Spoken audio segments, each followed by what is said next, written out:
Delimitation సంబంధించి అన్ని రాష్ట్రాలు పోతే, అన్ని రాష్ట్రాల పెద్దలు పోతే, అన్ని రాష్ట్రాల ప్రతిపక్ష నాయకులు, అధికార నాయకులు కూడా పోతే ఎందుకు ఆంధ్రప్రదేశ్ నుంచి ఈ డీలిమిటేషన్ సంబంధించి పోలేదు అని అన్నది ఒక క్వశ్చన్ మార్క్గా ఉంది.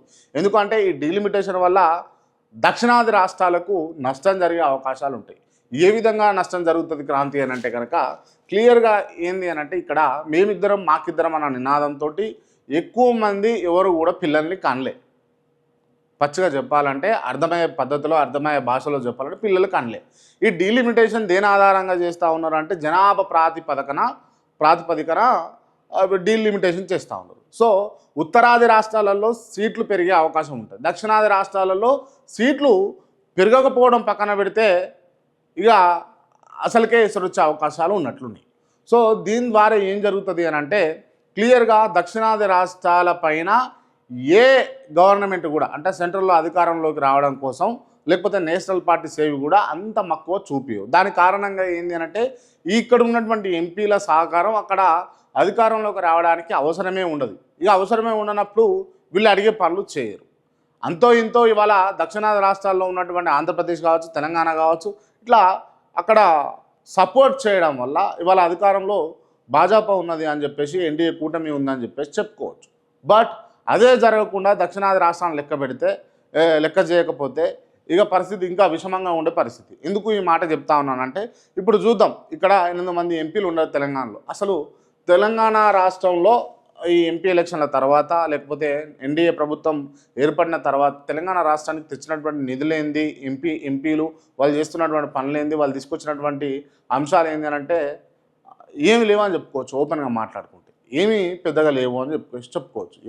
ఎవరి బాధలు వాళ్ళకుని బీజేపీలో అధ్యక్ష పదవి కోసం ఒక్కొక్కరు కొట్లాడుకుంటా ఉన్నారు. వాటి కోసమే ఆ ఢిల్లీ ప్రయాణాలు అవుతూ ఉన్నాయి. సో వీటి మీద ఉన్నటువంటి కాన్సన్ట్రేషన్ ఇక్కడ లేదు.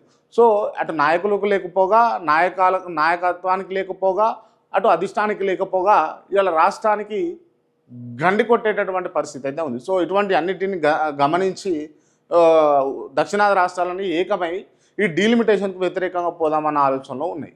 సో రైట్, ఏం జరుగుతుందో చూద్దాం. మరి మొన్న కేటీ రామారావు కావచ్చు ఇక్కడ నుండి, అదేవిధంగా రేవంత్ రెడ్డి కావచ్చు, లేకపోతే ఇతర వ్యక్తులు కావచ్చు, మరి పోయి ఇక్కడ స్టాలిన్ అయితే కలవడం జరిగింది.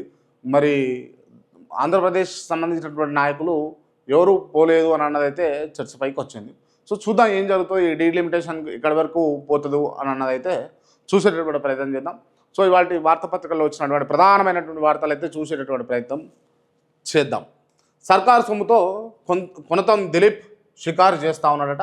గత బీఆర్ఎస్ ప్రభుత్వంలో డిజిటల్ మీడియా డైరెక్టర్ హోదా ఉంది. 2016-23 వరకు విదేశీ పర్యటనల పేరుతో దాదాపు 18.45 కోట్ల రూపాయలు ఖర్చు చేసినట. ఇందులో ఎన్నికల ఏడాదైన 2023లోనే 13.85 కోట్ల వ్యయం ఖర్చు చేసినట.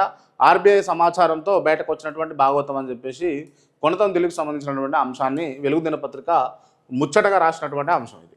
సో స్పీకర్కు ఆదేశాలు ఇవ్వచ్చా? పార్టీ ఫిరాయింపుల వ్యవహారంలో ఈ అంశంపై మాత్రమే వాదనలు వింటున్నాం అంటున్నటువంటి సుప్రీంకోర్టు. ఎంత టైంలో స్పీకర్ నిర్ణయం తీసుకోవాలనేది గత తీర్పుల్లో స్పష్టంగా లేదు. ఉన్నత ధర్మాసనాల తీర్పులను ఎలా తిరిగి రాయగలం అని ప్రశ్న. స్పీకర్ తేల్చే వరకు కోర్టులు జోక్యం చేసుకోరాదని అసెంబ్లీ సెక్రటరీ అఫిడవిట్ చేసినట్టుగా ఇక్కడ వార్తా కథనం చూస్తూ ఉన్నాం. మొత్తానికి ఏంటంటే